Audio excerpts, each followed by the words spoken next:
ব্রাহ্মণবাড়িয়ার নবীনগরে মুক্তিযোদ্ধার তালিকায় নাম উঠিয়ে নিয়মিত সম্মানী ভাতা উত্তোলনের অভিযোগ উঠেছে।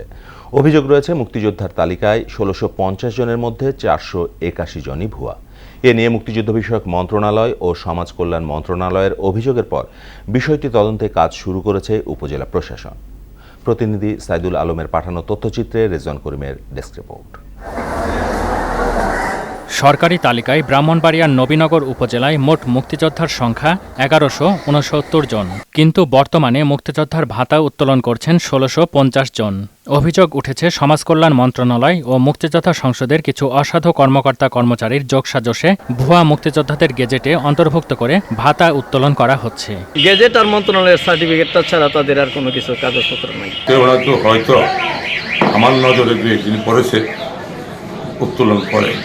এ নিয়ে আব্দুল মোতালিব নামে এক মুক্তিযুদ্ধ বিষয়ক মন্ত্রণালয় ও সমাজ কল্যাণ মন্ত্রণালয়ে লিখিত অভিযোগ করেন।